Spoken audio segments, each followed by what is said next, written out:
Welcome to All Angles, a college admissions podcast by Comet, the podcast that helps you crack the code to college admissions and make informed decisions about your future. With our unique approach of exploring all angles, we delve deep into the complex and multifaceted world of college. Our show features expert advice, real world collegiate experiences, and valuable tips and strategies to help you not only get into the college of your choice, but also succeed academically, socially, and professionally. Join us for straight talk interviews with admissions experts, hiring managers, as well as discussions with college students on a wide range of topics related to their academic and social experience. Whether you're a first gen student or simply looking to improve your chances of getting into your dream school, we've got you covered. On today's episode, we'll be discussing the essays of the UC system and the importance of PIQs in the application process. I'd like to welcome Azure. So, welcome, and I'd love if you could share a little bit about yourself. Sure, I'm Azure, and I've been working in educational consulting for more than 10 years. So what that means is I help students basically in all high school grades prepare for and then go through the college admissions process. And really, a lot of my work is trying to bring out their strengths and help them understand what is going to be impactful in terms of their essays and their college applications.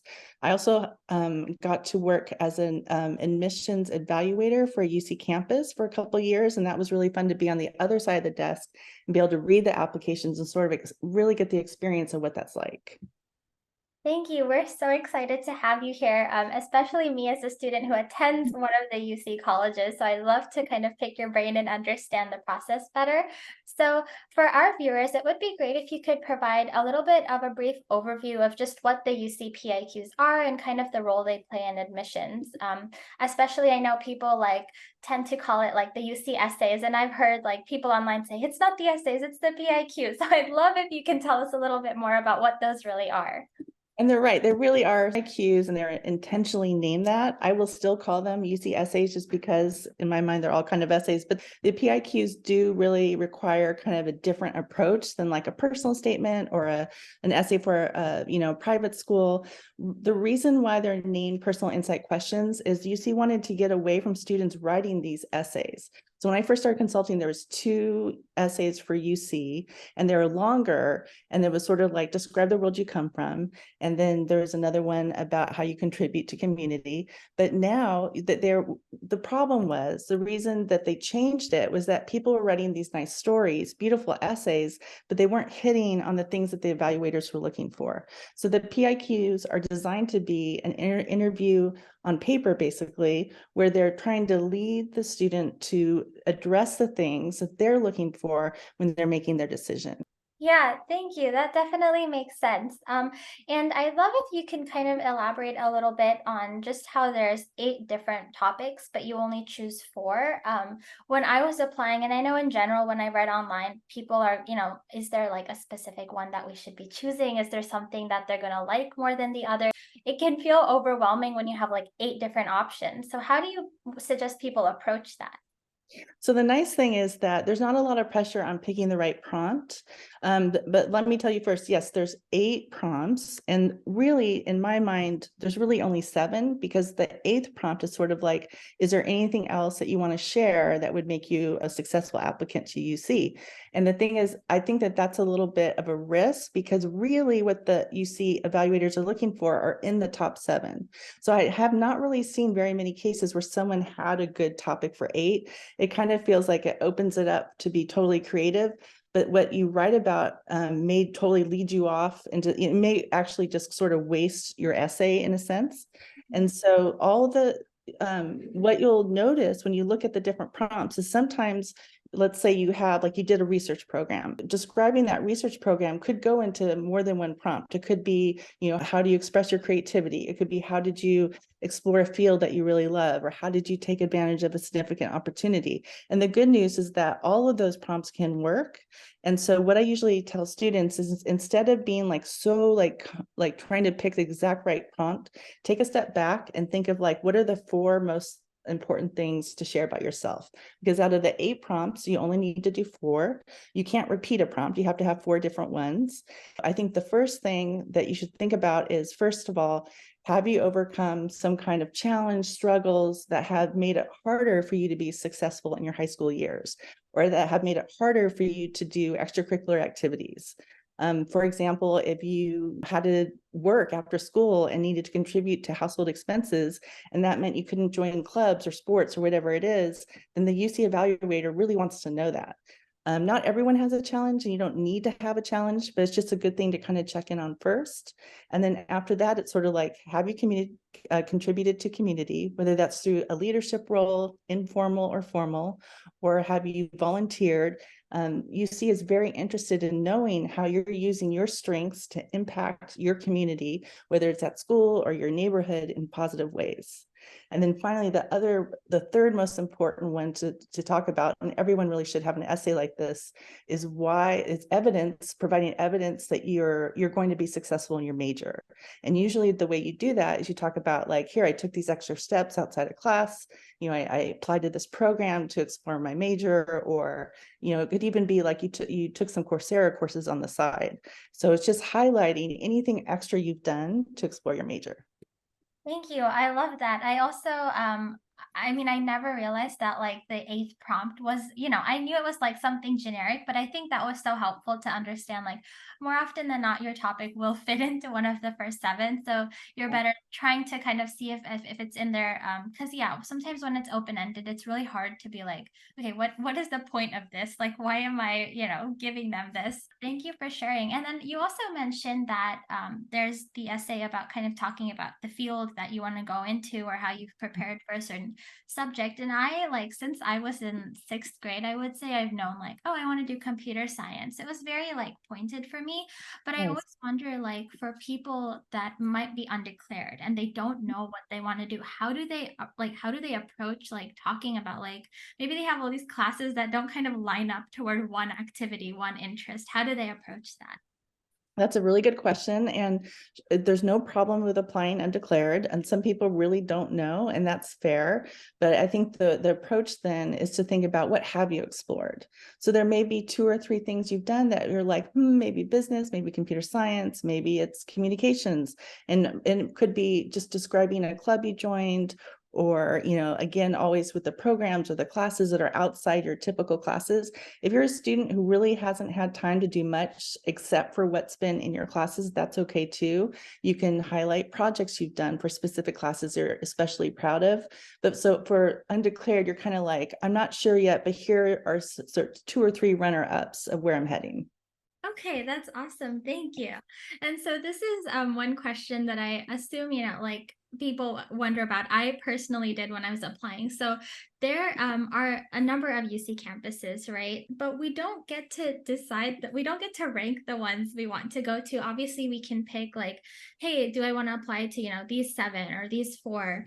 But why do you think that there's no like supplementals for the UCSAs? People typically advise you not to include a specific name in any of the essays. Like, UC Right. Berkeley, I'm looking at you, like, these essays are all for you. Like, we don't get to say that. So what is kind of the reason behind that? I'm not sure if I can explain exactly why that decision was made, but I can say that, everything they want to know is in the application.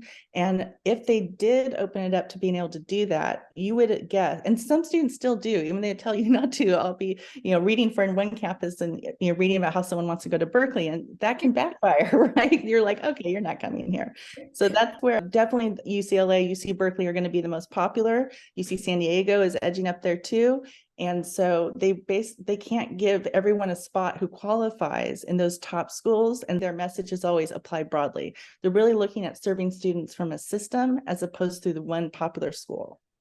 Yeah, thank you. Okay, that definitely clarified that for me. So, one kind of other question I had was, if you had any general tips that you would kind of like advise people for how they should approach like the ideas. I know, like, once I reviewed the prompt, I couldn't figure out, like, what did I do in high school? Like, even if I had these awards or these activities, it just felt like, is this worth saying? Like, what is interesting enough? What is impactful enough? So how do people like really decide, like, this is what I want to answer, this is what I want to talk about?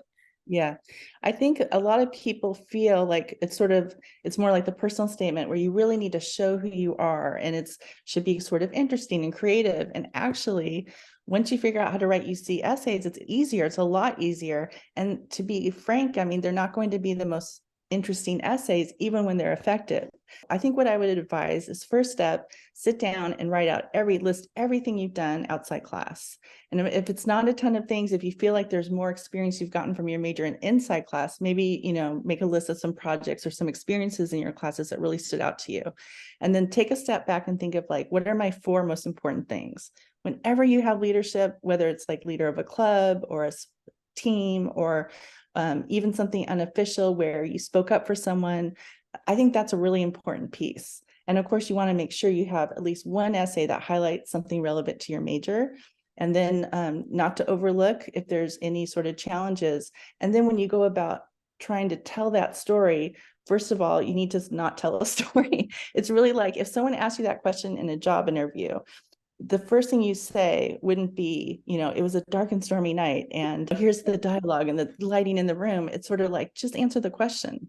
And I actually, if you go to a UC conference, I went to one after I worked for them. So this is not a secret. The person presenting was sort of screaming in the microphone. So I'm like writing everything down. It's like, answer the question completely, concisely, specifically in the opening, and then go back and fill any details. And then at the end, say, why does this matter? So what? Why are you sharing this? It could be something as simple as this experience helped me understand that this is the right major for me. It could be something like I use these skills that I gained in this club in order to start this other club or start a tutoring program. It doesn't need to be something exactly like that, but really in a lot of ways, UC essays are like a narrative resume. And I think the more story-like sort of responses may be in describing any challenges. But again, even with the challenges, you want concrete details. One thing I should say too, if you're writing about challenges, you need to be sensitive to what other challenges people may be experiencing. So like, for example, COVID was a big one and almost everyone had to deal with online school and it wasn't a perfect situation. And so I wouldn't automatically write about having to do school online in that case. But if you're a student whose family didn't have internet and had to go to the library or a friend's house, or maybe you just couldn't even log into class some days, that's important for UC to understand. And again, it's all about the concrete details. It's like showing evidence of what you're claiming. Yeah, thank you. That definitely makes a lot of sense. And I do remember when I was writing my own essays, like reading online, like, UCs don't want fluff, but then there's like this fear kind of to be blunt in the essay, and you're like, oh, like this is a great experience I want to talk about, but I'm scared it's boring. And if I don't kind of like cover it with fancy language, they're gonna get bored. They're not gonna want to read it. So it's nice to hear that you can kind of treat it like an interview question, right? And approach it like, these are my facts. This is the impact it had on me. Like, you don't need to know the weather that day. Like, kind of, Yeah. yeah. Okay, that's great. Thank you. I Um, just want to add that, like, as an evaluator, that point was really driven home when I sat in front of an essay. And if I had to work to find the things I was looking for, as opposed to it's right there, I don't have to read a whole paragraph before I get it, that's going to be in the student's favor. I love that. Okay, well, I think that's definitely very something very helpful for our listeners.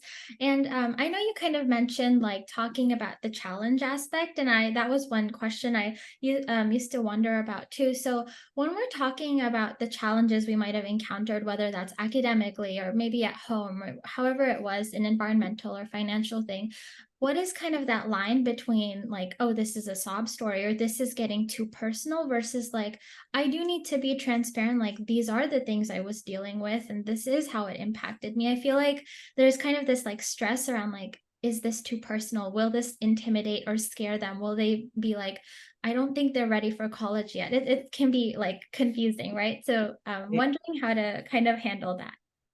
I think a good way to look at it is if you're still in the middle of dealing with a challenge you haven't really resolved, that may not be the best sort of approach for your essay, because really what those essays are looking with the this is true for UC and really for all college applications is how do you overcome challenges.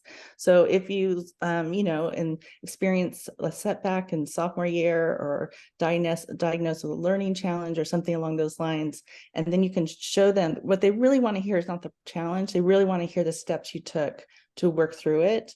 And so if you just write an essay where you're like, I had these problems, and then the end, it doesn't give them anywhere to go. And that's where I think what you're talking about is it doesn't feel like you're offering anything that's going to be impactful. So it's all in the overcoming. And sometimes students will share really personal things on apps, sometimes things that they don't share with their parents. And that's okay, as long as it really is related to how they're performing at school, or how they're, able to do things outside of school. It's okay to be personal. I don't think you need to go into a ton of detail all the time, but you want to be specific about, like, like, for example, sometimes as an evaluator, you'll read about students, divorces, and divorce isn't necessarily a good topic because so many parents get divorced. It's very common in California. On some level, it's like half households, half of kids born in California will grow up in more than one household, and that's fine.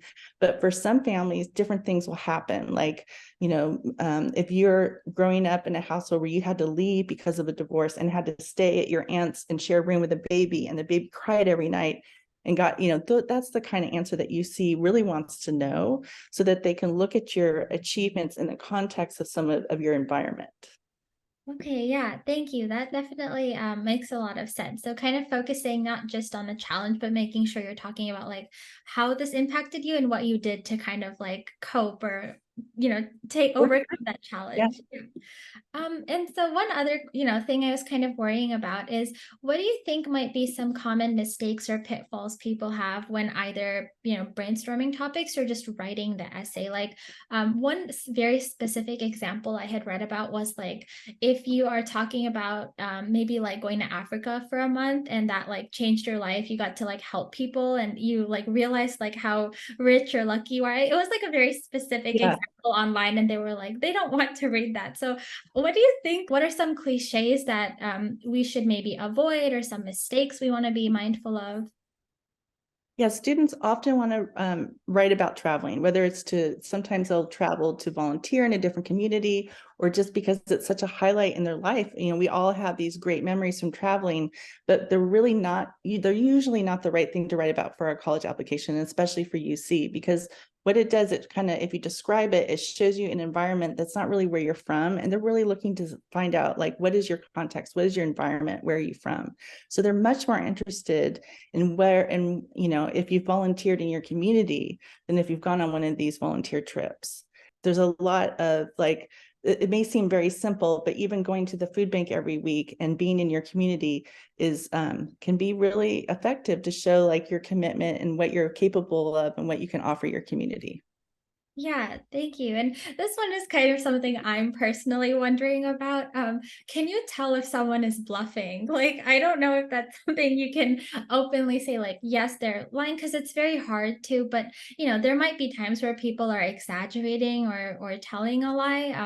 And I wonder, like, when you read that, can you tell, like, no, this did not happen? Like, she did not feel this way. Like, what do you think about that? I think in terms of, like, I think when people write the essays, sometimes they'll say they feel certain ways that feel very like stereotypical and doesn't come off the page, or you're just like, okay, yeah. I think what can counter that is to have as many specific details about the experience. So if you're talking about you started tutoring, you put together some friends and you're tutoring some students at school, just the more detail, like, how did you find the friends? How did you find the students that needed help? Did you go and, put just down to the logistical details of how you set it up? How many students? What exactly were you tutoring? Those specifics are going to help you not sound like everyone else.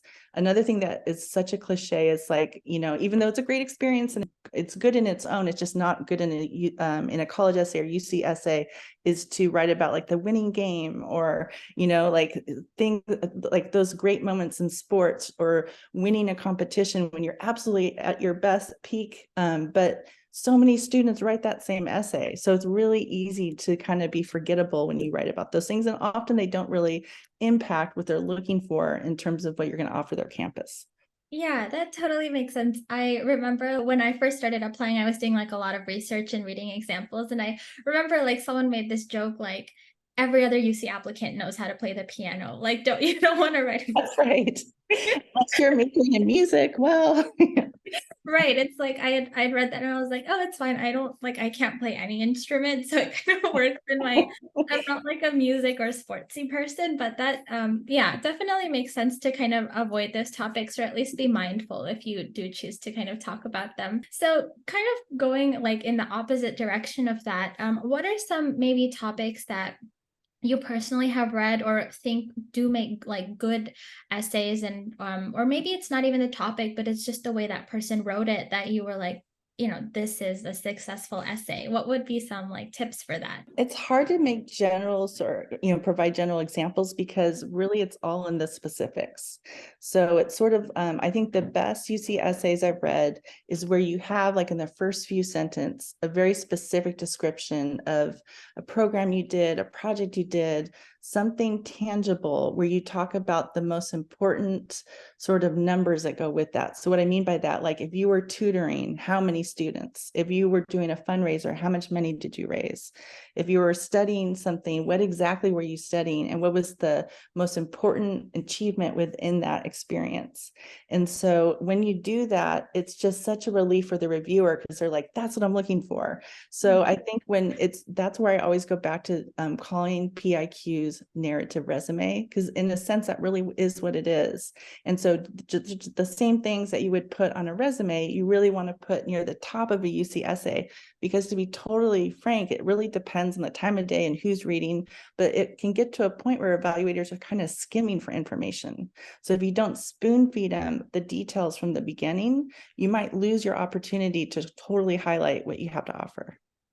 Yeah, I like that because they always tell us like even if you're making a resume, you want numbers or you want to show like this is my qualitative like quantitative impact, right? So I think that's helpful to keep in mind as like the details and some like facts or statistics to kind of back like that influence that you had. So what is something that you think like I guess so there's obviously a lot of competition, right? And we've seen that like, okay, every year it looks like there's more and more applicants, like it's getting harder to kind of like the admissions rates are decreasing, like not just across the UC system, but like across universities in general, with given how many people are applying. And there's like in the Bay Area, it's like people joke like, every other person here is like the CEO of something, right? We're all founding our own things. We're all, doing all this stuff. So like, how do you really stand out from the competition or how do you approach that fear of like, everyone else has done all these things already. Everyone else has a 4.7. I have a 4.2. Like, how do people really like kind of let go of that worry and just, stick to what they've done? That's a good question. I think the first thing is that to understand that when a UC reviewer is looking at your application, they're also seeing information about your high school, so that you're really evaluated in terms of the context of where you're coming. So at some high schools, there's a lot of competition. It doesn't make it easier for some of the students there, but there may be like 15 AP classes. Other high schools may have no AP classes, but your academic record isn't compared to a school you don't go to. So you really are just think about taking the most rigorous classes as you can within your high school, and then think about what are some ways that you can contribute using your skills. I really think that since UC has removed SAT, this is my opinion just as a consultant, not from working from them, but I think that they're putting a lot of focus on contributing to community. So I think to think about, even if I think sometimes students get worried like, oh my gosh, I haven't done leadership, I haven't done that. But think about who you are in your community, whether that's helping other people in class, outside of class, in your neighborhood. Are you taking care of your siblings? Are you helping your parents with something? All of those things can count. So it's sort of like not just how are you excellent, how have you, shown excellence, but how are you helping others or helping the community? Yeah, definitely. Thank you. That makes sense. And so another question I kind of had for you was related to the role that your PIQs play in comparison to the entire application as a whole. So obviously we know that, there's like the activities list and there's the transcript and sometimes the additional information section if you're filling that out. So there's a number of different moving parts, right? Mhm. And if UCs encounter maybe someone whose transcript is filled with maybe like primarily C's or maybe a mix of B's and C's, maybe a D in there. Like, how can that kind of like weigh against a really good set of PIQs versus maybe someone who has B's and A's, but then not as strong PIQs? Like, what is the weightage in general of that? when we're talking about the UC evaluators, it's such a big system and they try to come up with guidelines, but there's so many people sort of approaching the apps that it's hard to say across the board what always happens. But I think the most common thing is that when an evaluator looks at an app, they look at the GPA and they look at the rigor. So they don't look at like, oh, you have a 4.0, but you've outside of how hard are you challenging yourself in high school is what I'm trying to say. So like, are you taking the most rigorous classes available that you can handle? Not everyone has the same ability to handle a lot of rigorous classes. And then they look at the high school, how many APs or honors are offered, what is the average family income. They're looking at different statistics to kind of fill in a picture that goes with that GPA. And I'm not going to lie, GPA is super important. But then from there, they get a sense of what you've done academically. Now they're going to, and they'll look at grade trend. Did your GPA improve? That's in your favor. If it decreased, you may want to explain somewhere in your app. And so then they look at the PIQs is to give your application context. So now they're looking at, what are the most important things you can share with me so that I can understand your GPA in context of your accomplishments. And I do want to mention something that sort of related to that. There is a really long activity section in the UC app. Now there's like 20 spots to put like awards and all these things. And students will ask me like, should they still put the stats in the PIQ? Yes, it's such a quick read. It's okay if it's repeated. You want to try to fill in more details in the PIQs that aren't in the activity section, but it's better for the reviewer to be perfectly clear so they can see it like, here's all my activities, here are my PIQs. But I will say that, UCLA and UC Berkeley are not necessarily going to overlook the Cs, as other campuses might not either, but they're going to try to do their best to be fair. And some students are dealing with challenges, others aren't, and they're really trying to help people. They're not interested in telling people no. They're really looking for an argument to accept you. And they want diversity. They want diversity in terms of geography, in terms of high schools, in terms of people. So they're looking to accept as many people as they can from as many schools as they can. I also love how you said like they're looking for an argument to accept you. I feel like that's such a good way of looking at it, because when I was applying, I was like, they're gonna reject me. Like I was just going around telling everyone like they're gonna reject me. And I feel like it's like, okay, they're looking for an argument to accept me. Like I'm gonna advocate for myself. I'm gonna give them that argument. Yeah, I love that approach. I mean, I hope that like everyone listening like kind of has that mentality. I think that was awesome. Yeah. And kind of just branching out a little bit from the PIQs, I know you kind of mentioned the activities list and they give you a space for 20.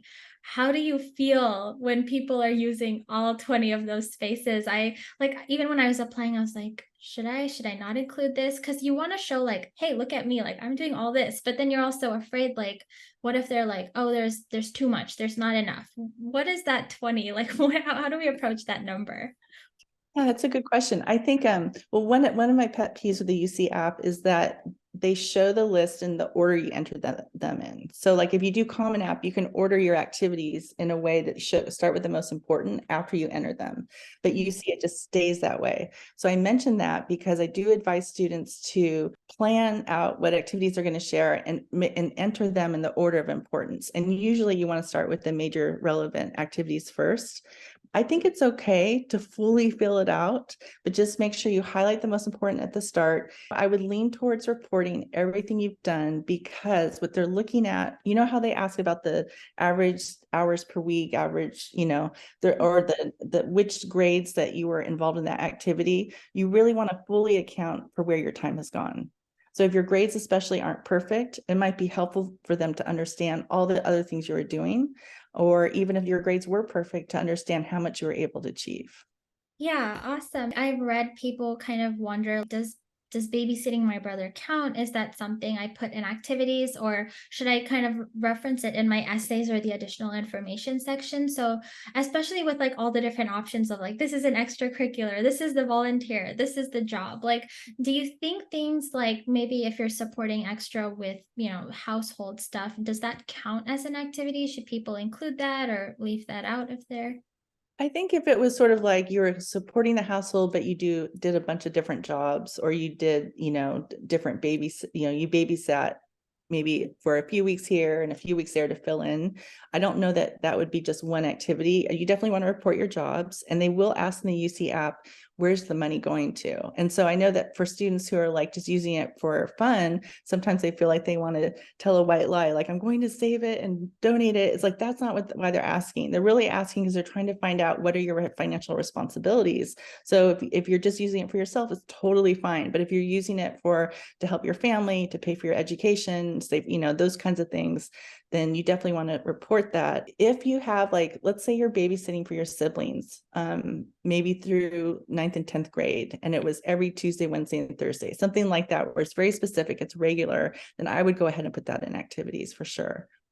Okay, yeah, thank you. And yeah, I remember like when I put the job in there, I was kind of like, oh, what do I say about what I'm using? And I feel like it's also like obviously I'm in a lucky position that I didn't have to worry about like financially supporting my family. So I was also like, should I say I'm, donating it? Am I like, do I tell them like I bought Starbucks last week? Like I definitely understand, especially for people that do need to support their family. Yeah, that totally makes sense to kind of show like this is how my time was spent in the week, in the year. This is kind of, where all that went.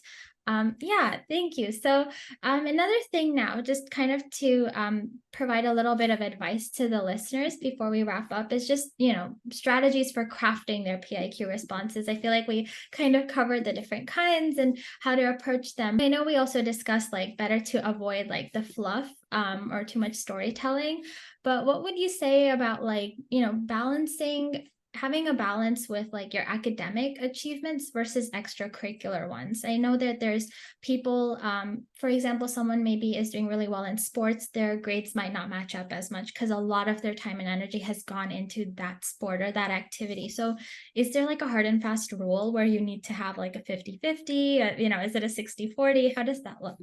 I think in terms of like the school part, you don't have to really highlight your academic achievements in class.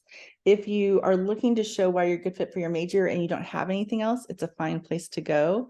But I think always I would go, because they're going to be able to see your grades. They're going to be familiar, because you know how UC approves all these classes for California high schools. So they're very familiar when they see pre-calculus or pre-calculus honors or biology, they really have a clear idea of what you're going to be doing in those classes. So it's really, I would first go to extracurriculars, but like in the example you mentioned, like you're doing a lot of sports and maybe that impacted your grades. You can decide if you want that to be part of your PIQ, and it may be that you showed a lot of leadership in your sports team and went above and beyond in different ways, and you kind of want to explain that in your PIQ. Or you could just take the option to use the additional comments section and just have a couple lines like, hey, I overcommitted sophomore year. And then, hopefully you corrected by doing care. Not that that ever, always happens, but it's that additional comments isn't for you to write another essay. It's just to provide any brief comments that will fill in some of those details that you want the evaluator to know. Okay, yeah, thank you. And so one other question that I had when I was applying, and I've read like people kind of wonder is once your essay is drafted, like there's this like is there a number of people we should send it to? Like I had heard like don't send it to too many people. It will cloud your own voice in the story. So there's always this like, should I send it to my best friend, my mom, my English teacher? What would you suggest for editing? That's a very good question. I would just before I got into educational consulting, I was an English teacher, and I bring that up because before I really got into this line of work where I really studied college essays and the whole landscape, I would have given terrible essay advice, and particularly for UCPIQ, because the way you write them is so different. They're not really essays. They're not always the most interesting. They're really a vehicle to provide information more than style or good writing. So, I think that first of all, the first part of your question, I agree that if you send it to too many people, you're going to get, everyone has an opinion and you're probably going to be really confused. And I've heard students regret doing that. But I'd also be selective about who you share it with. Like if you have someone who has worked and, with students on college essays specifically, sometimes there'll be like a special college counselor at your high school, or someone who's appointed for the seniors, or someone else that who has recently applied. They may be a better person to take a look. because when you look at how I'm advising you to write UCPIQs, a lot of good writers are going to be like, what's this? So there's that. I think a few, one or two, well-selected people is going to be better than just sending it to everyone. Yeah, thank you. Okay, that definitely makes sense. And I think that the one last question I had for this is, and for reference to anyone listening, we're filming this in July 2023, so it's very fitting. How do you feel about an applicant using ChatGPT to write their essay for them? And, obviously we would hope at least they're not turning it in where it's like, oh, like I'm just an AI model, I can't answer it. It always says that. But, you know, obviously you might not know like exactly if someone utilized it, but I'm sure people are like, okay, I can probably have this at least draft it for me, or brainstorm the ideas for me. How do you think, like, what would you tell people that are considering that? I think when you read a lot of college essays, and even before ChatGPT, it was the parents or the older brother or sister that might write the essays. If you read a lot of essays, it's not that you can always catch it, but often there's a certain kind of tone from a real essay written by a real teenager that's, maybe a little bit quirky, or it's not totally professional. And and if it's really specific, there's something really endearing about that. So we've been, my colleagues and I have been kind of looking at some ChatGPT essays and trying to understand it. So it's still early. I think it's very likely we'll get to a point where we can recommend how to use it to generate ideas. But when you look at a ChatGPT essay as it is now, it's very dry. It's not going to be the right approach. It doesn't mean you have to be super funny or entertaining in the UCPIQs, but if you speak, matter-of-factly in your own voice and give lots of details, that will be more appealing than for admissions evaluators. But it's like you said, it's still early and there's a lot more to come. So it's a very interesting development. Yeah, I love that. And that definitely makes sense. One of my essays where I talked about a talent or skill for me, and I talked about my time management skills and how I kind of like utilized the pandemic to get like 1,600 volunteer hours, and how I like kind of did all those things. And I remember writing this like one line where I was like, oh, like a proof of my time management is that I watched the entire season of this show while finishing 11-page English paper that I got an A on, and I slept on time too. Those are things that ChatGPT cannot write for you, right? It's gonna know you did that. So that, I mean, I'm sure that when they were reading it, they're like, yes, a teenage girl wrote this. Like we can Yeah, tell. it's real. Yeah. They can tell, like, yeah, she definitely wrote this. This was at the hands of a 17-year-old. So I mean, it's great to know that like you're able to tell that. But I think like that's kind of all I had. The main thing I'd like to ask as we conclude is just if you have like any last advice or tips you'd provide to people, especially given the summertime, about just getting ready to start this college app season. Yeah. So going into this college app season, so like you said, we're in July. So at this point, I'm hearing from students who are worried they're behind because they haven't started their essays. And that's great if you started, but I just wanted to say it's still okay to be using your summer to build on what you have. Like, so if you start to look at the essays and you're like, oh, I don't have a lot to write about, maybe you still have time to like do a Coursera course or start some volunteering, or, do some things that give you content to write about. Because once you get into the swing of UC essays and understand that it's not a frilly essay, that's not creative, you're just answering the question, they're actually the easiest essays that you'll write. It's all in the details that you have to provide, the information that you have to provide. And then once you write them, the other thing that I recommend, I think this is something a lot of people know, is read them out loud to yourself. Like there's something about hearing them that will help you understand like what might need to be changed or added or improved. And so, and then I guess the final thing is to apply broadly. Like you said, like there's so many, the numbers of students applying, students are applying to more schools. The competition keeps going up, and, especially for a popular system like UC. So even if you're not sure that you would want to go to every UC campus, I would apply as broadly as you can to create options for yourself. And that's really what the purpose of kind of like entering this whole thing is, just to create options. You don't have to decide exactly which campus is the best for you. And then when you get to spring, that will all become a lot clearer. Yeah, I love that. I applied to all the UC campuses, but I had my heart set on Berkeley, like probably every other like computer science kid in the And I ended up getting waitlisted, but I do remember that like when I first got into UC Santa Cruz, to be honest, it was not like something where I was like, this is where I want to go. I was like, this is one of my first ones, like more are coming. And I think by the time like all the acceptances came in, I evaluated like, okay, this is the proximity to my home. This is what different aid can look like. I ended up like picking UCSC, and like I'm really happy with that decision. So I do appreciate like, yeah, kind of like keep it open as much as you can, and then let the decisions come in, evaluate like there's the financial aspect and how far do I want to go from home, like, all of those things. Yeah, and then you'll end up picking like what works for you. So yes, thank you so much for sharing that. And that concludes this episode of the Comet Podcast. We hope you enjoyed listening and gained valuable insights from our discussion. Don't forget to subscribe, like, and comment on this week's episode, and share it with your friends and family. If there's specific topics you want to hear about or people you want to see featured on our podcast, feel free to let us know in the comment section below or at www.applywithcomet.com/podcast. Thank you for tuning in, and we'll see you next time.